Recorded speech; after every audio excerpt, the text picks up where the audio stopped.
Hello and welcome back to the workshop for another Making the Most of Monday. I'm going to show you today how to do saddle stitch, which is something people often ask me when they want to get into leatherwork, and it's the first thing that sort of puts people off because they think it's going to be really difficult. Now it couldn't be simpler, so I'm going to run you through the basic steps, and once you learn this you're going to just open up a whole new world of craft for you.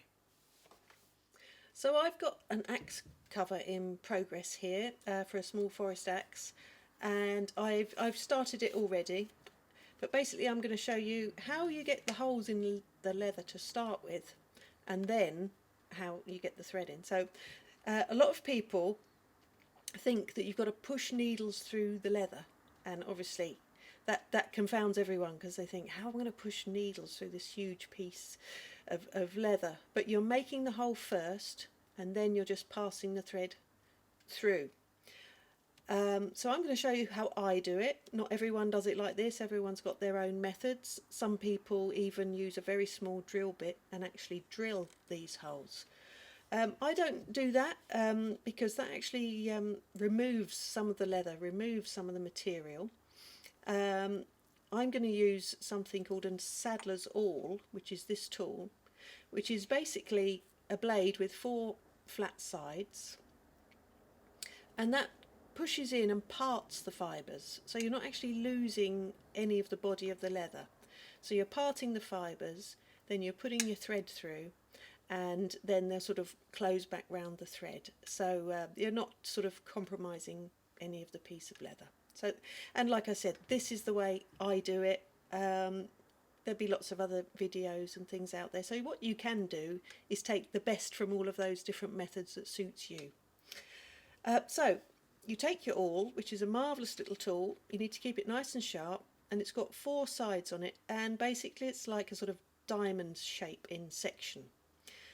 And you want to keep your eye on one of the flat sides and line up one of those flat sides with your stitching line. So I've made these little places equidistant along the leather. You can make them very small, tiny little stitches, or you can make them longer. Depends what you want your style to be, really.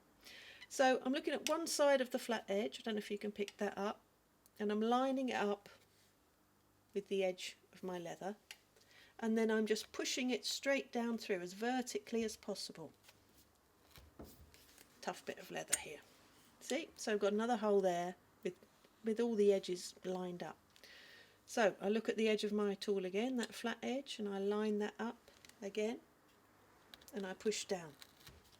This is a lovely bit of British veg tan, free range. It's really lovely and fibrous and tough, which is what you want for some outdoor gear, really. You don't want something sort of floppy and something that would be used for sort of making a handbag of a very soft belt or something. You want something with a bit of oomph to it. So I go down again, and I think I'll just put one more in there. There we go. So there's all your holes done. Now you're moving on to thread. We use a polyester thread, tiger thread, which is pre-waxed. It is super tough and super strong.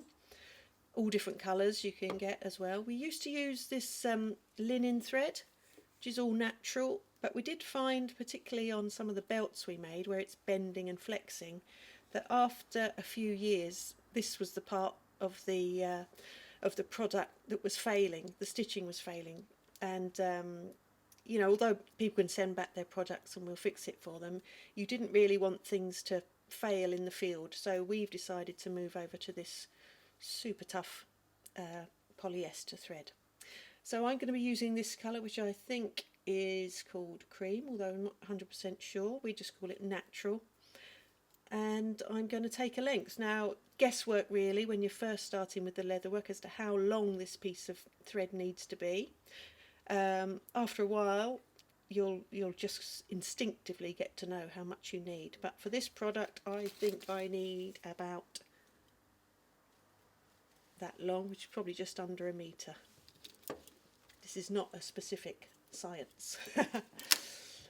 So you take your thread and you flatten off the end, pre-waxed. If you were using this linen thread, you could get some beeswax and you'll wax up the thread yourself. But obviously we've got a lot of products to make here, so the fact that that's pre-waxed really helps time-wise. So 2 needles, which are called saddler's needles, and they are a tough little needle. They're not sharp because they don't need to be, because we've made the holes already.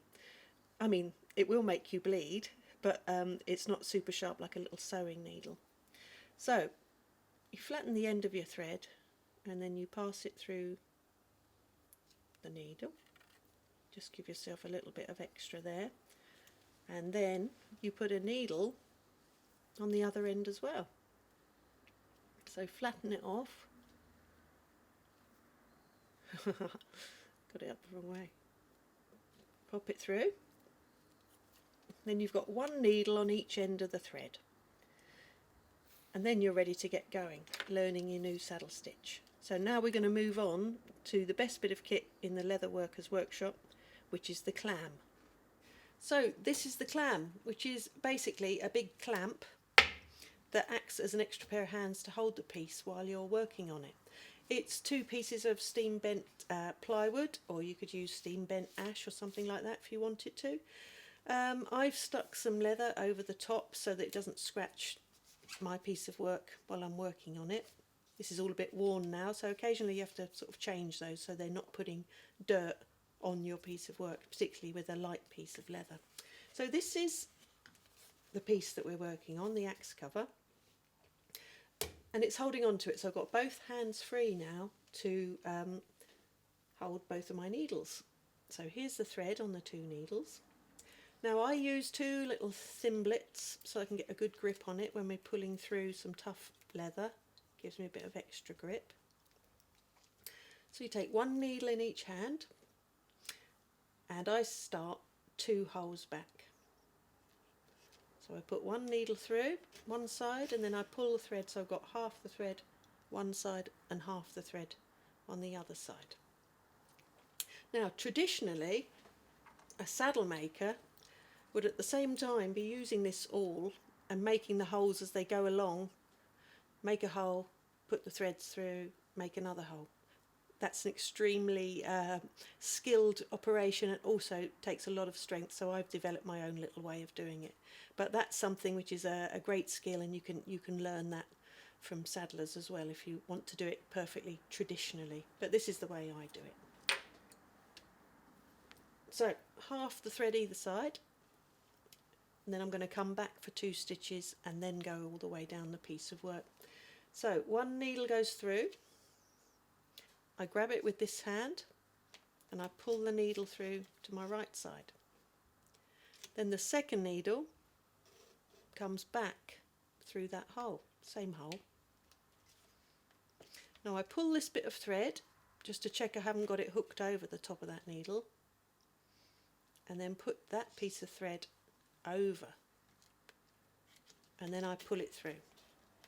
Now that all sounds really complicated, which it isn't. So I'll run through it again, and then you pull it nice and tight.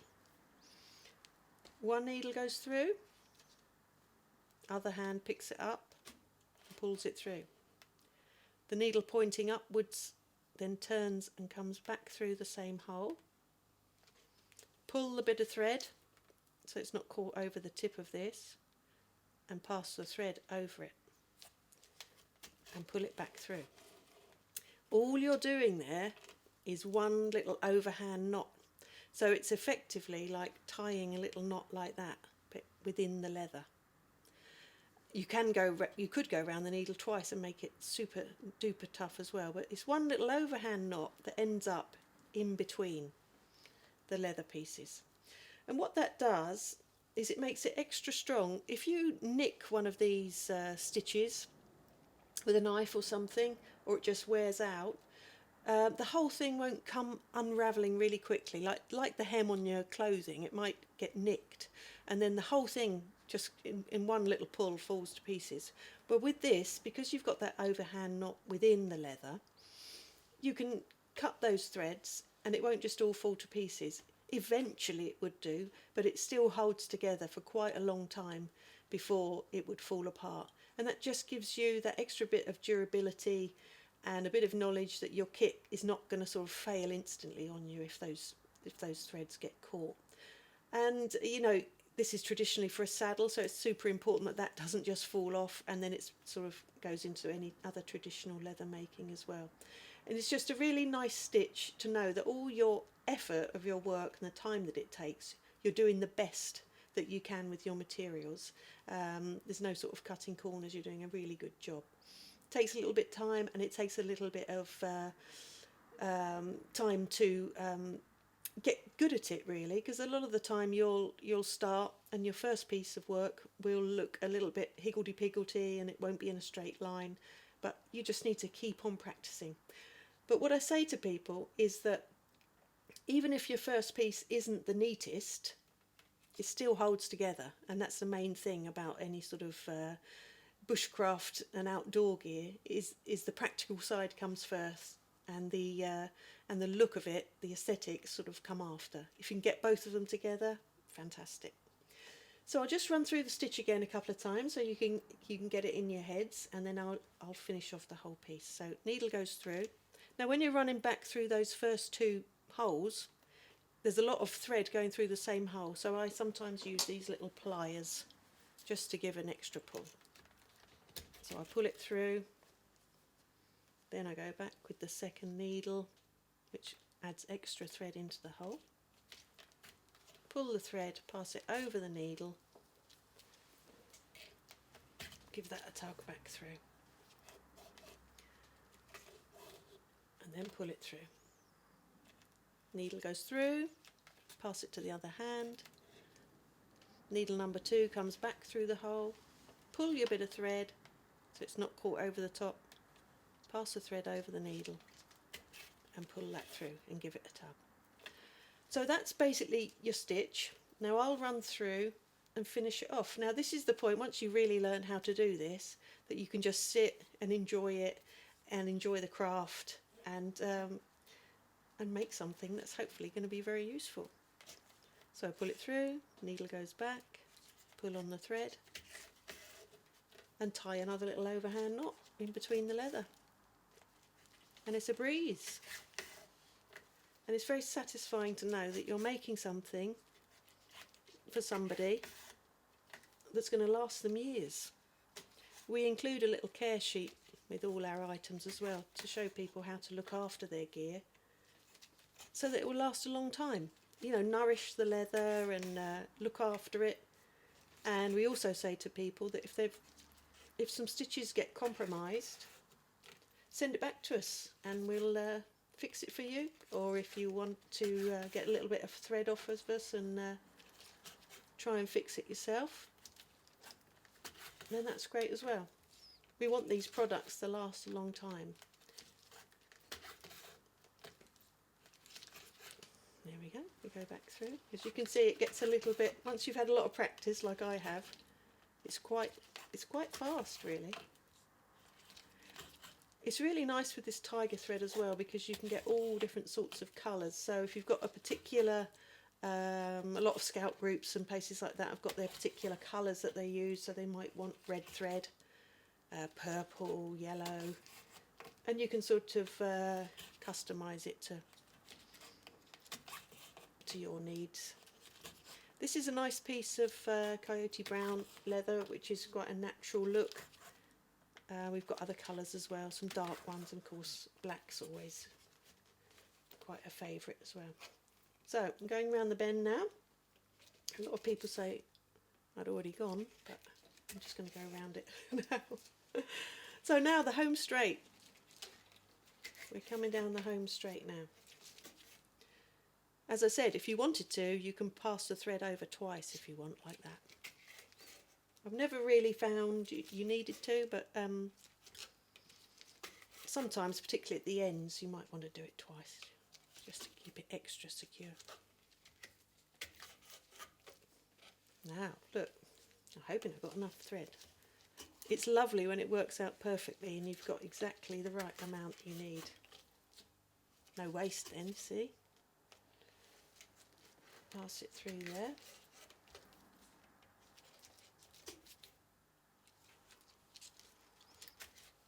Three more stitches to go.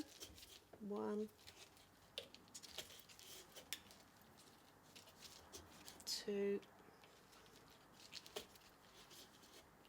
and 3, and then I'll come back to again like we did at the beginning. So we pull the thread back through that hole, so it's quite tough. Get little pliers. Second needle back through the hole. Give that a pull as well. And then one more.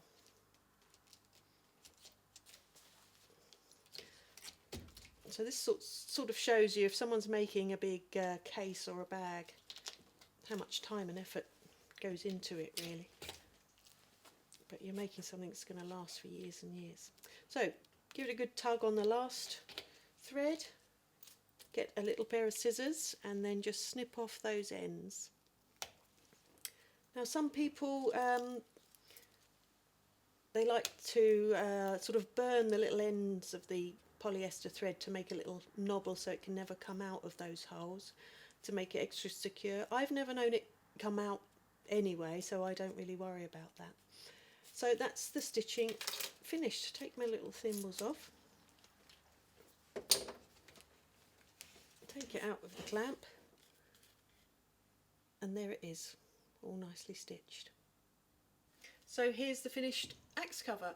It's for a Gransfors small forest axe, so I'll try it in the sheath. Check that it fits. Pop her down, yeah, looking good. Really nice. It's a great axe. It needs a good cover.